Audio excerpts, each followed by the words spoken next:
दोस्त, ये हज़रत मौलाना रशीद अहमद गंगोही रहमतुल्लाह अलैह की ज़मीन है। हज़रत रहमतुल्लाह अलैह के ज़माने में 12-12 कोस तक लोग सगीरा कबीरा गुनाह नहीं कर सके। अब हज़रत कारी शरीफ साहब रहमतुल्लाह अलैह ने मदरसा कायम किया था, आज दुनिया उससे फैज़ उठा रही है। गंगो के 2% लोग जाते होंगे, 80% लोग जाने चाहिए, 90% लोग जाने चाहिए। तो सबसे पहला मेरा मकसद यही रहेगा कि गंगो को गंगो शरीफ बनाया जाए। हेलो एवरीवन, तो आज हम मौजूद हैं गंगो के इंतहाई मशहूर मारूफ नाम जनाब पूर्व राज्य मंत्री असदुल्ला अजमेरी के यहाँ। सर हमारे साथ मौजूद हैं, तो कुछ गंगो की चुनावी चर्चा के बारे में बातचीत करते हैं और कुछ टिकट को लेकर भी एक घमसान सा मचा हुआ है समाजवादी पार्टी में। जनाब इरफान हलीम साहब और अजमेरी साहब भी दावेदारी पेश कर रहे हैं और उधर से गठबंधन से जनाब हाजी सलीम साहब भी अपनी दावेदारी पेश कर रहे हैं। तो सर से बातचीत करते हैं। सर आपका स्वागत है पहले तो इस्लामी न्यूज़ पर। शुक्रिया के साथ। सर गंगो की राजनीति पे क्या कहना चाहेंगे? गंगो में कहाँ राजनीति है?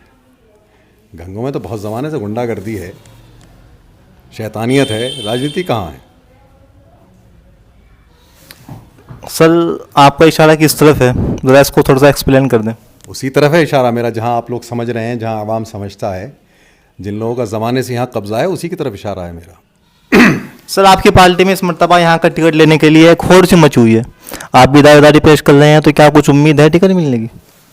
देखो दोस्त, हिंदुस्तान आज़ाद मुल्क है और हर आदमी को अपनी दावेदारी पेश करने का हक़ है जी। इसमें कोई बुराई की बात नहीं है जी।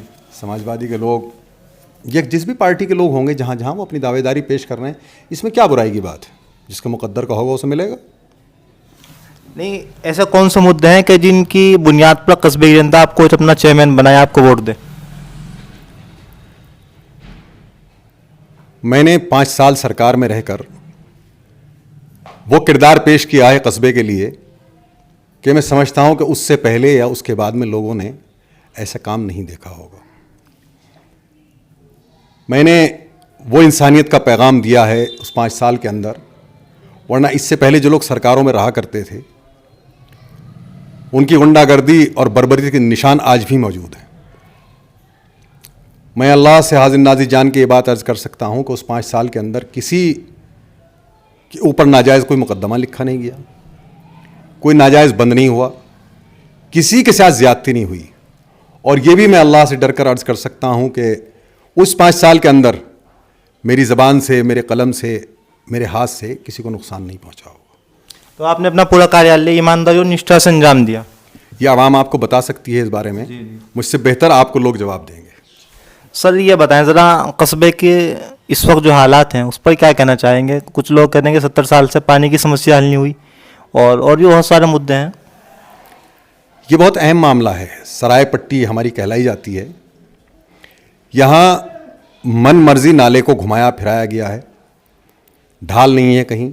ज़रा बारिश होती है तो लोगों के घरों में पानी घुस जाता है और ये बड़े ज़माने से दिक्कत है ये। अगर जो लोग मौजूदा हैं इस वक्त वो चाहते तो पानी का इंतज़ाम हो सकता था, लेकिन उन्हें आदत पड़ी हुई है डरा कर, कभी बीजेपी से डरा कर, कभी खुद से डरा कर, कभी सरकार से डरा कर, कभी टैक्स से डरा कर, कभी मुकद्दमे से डरा कर वो वोट हासिल करते आ रहे हैं। लोग देते हैं वोट।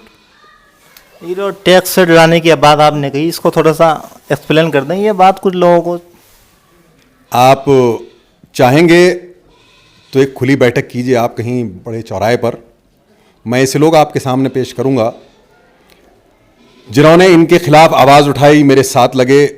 बाजे बाजे आदमी पे 40-40 हज़ार रुपये टैक्स लगाया गया। एक रिक्शा वाला है यहीं हमारे पड़ोस में, उसने बेचारे ने अपने रिक्शा पे हमारा झंडा लगा लिया, हमारे साथ रहा। उस पर टैक्स हुआ करता था 60 रुपये, उस पर इन्होंने 6,000 रुपये टैक्स लगाया। तो ऐसे बहुत सारे मौके हैं, ऐसे बहुत सारे वाक़यात हैं जो वक्त पर दिखाए जा सकते हैं। हिंदुस्तान स्वतंत्र है, आज़ाद मुल्क है, कोई किसी पार्टी को वोट दे सकता है, किसी का झंडा ला सकता है, इसमें तो कोई बुराई नहीं होनी चाहिए मेरे हिसाब। अब लोग आज़ादी की तरफ चले हैं हमारे यहाँ, पहले नहीं थे। अब थोड़ी सा डर ख़त्म हुआ जब से हम आए हैं जी। और हमने लोगों से कहा है कि डरना है तो अल्लाह से, ज़मीन पर किसी चीज़ से डरने की कोई ज़रूरत नहीं है। तो लोगों में हिम्मत पैदा हुई है और भी लोग खड़े हुए हैं, हमारे साथ भी लोग खड़े हुए हैं और अब लोगों में जसारत आई है। वो चाहते हैं कि भाई अपने हक़ को मांगा जाए। मैं ये कहता हूँ दुनिया में कभी भी हक़ आपको मिलेगा नहीं जब तक आप छीनेंगे नहीं। जी जी। छीन कर ही मिलता है। सर एक सवाल थोड़ा सा पीछे लेके चलते हैं आपको। आपने पिछली मरतबा चुनाव लड़ा था, आपने लड़वाया था, बल्कि वो गुलाम मौलिया के थे कोई शख्स, तो उनको 6000 के करीब वोट मिलने की काम हुआ था यहाँ। और हाजी सलीम और इरफान अलीम साहब ने इकट्ठे चुनाव लड़ा था, तो उनको सिर्फ 3.5 के करीब वोट मिला था, उनकी जमानत जब्त हुई थी। इस मरतबा वो दोनों अकेले अकेले दावेदारी पेश कर रहे हैं, तो आप क्या कहना चाहेंगे इस मरतबा? देखो दोस्त, ऐसा है,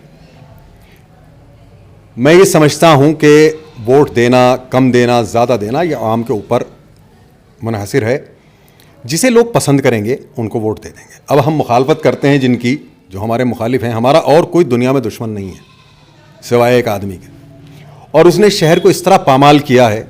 आप जानते हैं कि ये बड़े बड़े बुज़ुर्गों की बस्ती है, यहाँ 4 बहुत बड़े बुज़ुर्ग हैं, और ये लोग आज भी जानते होंगे जो पुराने लोग हैं कि इस गंगों की सरजमीन ने 4 बार ज़र्रे ज़र्रे ने अल्लाह अल्लाह कहा है। फिर ऐसे शैतानों का तसल्लुत हुआ यहाँ कि आज घर घर स्मैक बिक रही है, घर घर सट्टा हो रहा है। हमारा 5 साल का दौर इक़्तिदार, लोग वाकिफ़ हैं इससे, जो यहाँ नामचीन सटोरिये हुआ करते थे, उन्होंने रिक्शा चलाया उस ज़माने में। हमने ये कोशिश की है कि आवाम को सहूलियात दी जाएँ। यहाँ लाइट की बहुत बड़ी परेशानी थी, हमने इज़्ज़त माब अखिलेश यादव जी से कहकर 66 ट्रांसफार्मर यहाँ लगाए, लाइट का बड़ा इंतज़ाम किया। राशन की बड़ी दिक्कत थी, राशन कार्ड का बड़ा इंतज़ाम किया।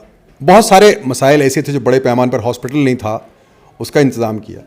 तो मैं समझता हूँ इसके सब के बावजूद भी अगर अवाम ने न तय किया तो कुछ हासिल नहीं होगा। जब तक लोग नहीं जागेंगे, लोग नहीं बेदार होंगे, लोग नहीं खड़े होंगे, बदलाव नहीं आएगा। और अब काफ़ी लोग बदलाव की तरफ हैं, बेदार हो चुके हैं। बेदार। तो आपको उम्मीद है इस मरतबा? बिल्कुल उम्मीद पर दुनिया कायम है। मैं उम्मीद रखता हूँ, और मैं ऐसी उम्मीद रखता हूँ कि जब हमने ये जंग शुरू करी ही दी है तो अब मरते दम तक जंग लड़ी जाएगी इंशाअल्लाह। सर और 2 आदमी सामने आए दावेदारी पेश करें, उन पर थोड़ा सा आप अपनी वजाहत फरमा दें कि क्या अगर पार्टी ने उनको टिकट देते हैं तो क्या आप उनका साथ देंगे? क्यों नहीं देंगे? मैंने आपसे कहा ना, मेरा कोई दुश्मन नहीं है। और मैं ये भी आपको बता दूं कि इनके अलावा कोई और अगर आ गया तो वो इतनी गंदगी नहीं कर पाएगा। लोग हमारे शहर के निहायत ही शरीफ और साफ़ सुथरे लोग हैं, और इनके अलावा कोई भी अगर इस सीट पर बैठता है तो मैं समझता हूँ हालात बेहतर रहेंगे, इतने ख़राब हालात नहीं हो पाएंगे जैसे आज हैं। सर चेयरमैन साहब ने भी एक बहुत बड़ा प्लांट लगाया, आपको मालूम होगा, 14.5 करोड़ रुपये की उसकी कीमत है, तो उसके बारे में कुछ ख्याल इज़हार फरमाए बना। मेरे भाई, ये प्लांट जब उनकी चेयरमैन बनी थी, जब इसकी शुरुआत हुई थी, अगर यही हालात रहे तो मैं समझता हूँ कि 200-300 साल के अंदर पानी की निकासी का इंतज़ाम हो जाएगा। इस प्लांट को जब शुरुआत इसकी हुई थी, जब चेयरमैन उनकी बनी थी, ये आज लगा है। लोग बेवकूफ़ नहीं रह गए हैं। 5 साल आपने उसका किराया खाया है और अब आप प्लांट लगाए खड़े हो गए हैं। ये कोई कमाल की और काम की बात नहीं है। उसी दिन लगता या 4 दिन बाद लगता, 10 दिन बाद लगता, ये आवाम समझते हैं इसको सब, ऐसा नहीं है। मरतबा मौका देती है तो आप क्या काम है तो सबसे पहले अंजाम देंगे कस्बे के अंदर? दोस्त, ये हज़रत मौलाना रशीद अहमद गंगोही रहमतुल्लाह अलैह की ज़मीन है। हज़रत रहमतुल्लाह अलैह के ज़माने में 12-12 कोस तक लोग सगीरा कबीरा गुनाह नहीं कर सके। मेरी बिसात नहीं है इतनी, मेरी औकात नहीं है इतनी, लेकिन मैं एक कोशिश करूँगा कि अगर मैं बेहतर ना कर सकूँ तो ऐसा तो कर दूँ जैसे हज़रत छोड़ गए थे। अच्छा, इसके बारे में क्या कोशिश की जाएगी?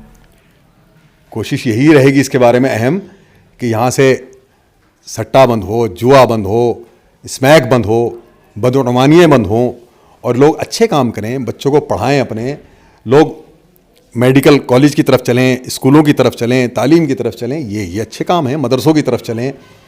हज़रत कारी शरीफ साहब रहमतुल्लाह अलैह ने मदरसा कायम किया था, आज दुनिया उससे फैज़ उठा रही है। गंगों के 2% लोग जाते होंगे, तो 80% लोग जाने चाहिए, 90% लोग जाने चाहिए। तो सबसे पहला मेरा मकसद यही रहेगा कि गंगों को गंगो शरीफ बनाया जाए। अब अखिलेश यादव जी का नाम लिया, जिस तरह आपकी राष्ट्रीय अध्यक्ष की पत्नी जीती डीएमपी यादव 2 के करीब वोट से, तो इसी तरह माननीय आजम खान साहब के रामपुर में जो कुछ हुआ भी आपकी नज़र थी, इल्ला माशाल्लाह होगी, तो उसके बारे में क्या ख्याल है? मेरे दोस्त, न पहले इलेक्शन हुआ था आजम साहब के यहाँ रामपुर में, न अब के इलेक्शन हुआ है। ये सरकार की ताकत का नमूना है। जब सरकार बर्बरियत पर आती है तो हालात ऐसे होते हैं। जहाँ इलेक्शन हुए हैं, जहाँ चुनाव हुए हैं, वहाँ रिजल्ट आपके सामने है। वहाँ लोगों को वोट ही डालने नहीं दिया, तो क्या इलेक्शन कहना चाहेंगे? मैं यही पैगाम देना चाहूँगा कि इल्म इंसान और हैवान के अंदर एक कायम करता है, तफरीक को कायम कर देता है। इल्म एक ऐसी चीज़ है, जैसे ही इंसान के पास आया पैसा तो आता है और चला जाता है, वो बढ़ता ही बढ़ता है, घटता नहीं। इमाम मजबूती से लड़ेंगे इस मरतबा। जी हाँ, अल्लाह की ज़ात से उम्मीद है कि हम पूरी ताकत के साथ, दल बल के साथ इलेक्शन को कवर करेंगे, इलेक्शन में जाएंगे। आगे अल्लाह के इख्तियार की बात है और आवाम की सोच की बात है, वो क्या करती है। पार्टी के फैसले के साथ रहेंगे, यकीनन पार्टी के फैसले के साथ, किसी को भी टिकट उसका साथ देंगे आप? यकीनन पार्टी का जो फैसला होगा उसके साथ रहेंगे। ठीक है, चलेंगे। हमारे साथ पूर्व राज्य मंत्री जनाब असदुल्ला अजमेरी साहब मौजूद थे। फिर आज होगी इंशाल्लाह किसी टॉपिक के साथ। अस्सलाम वालेकुम व रहमतुल्लाह।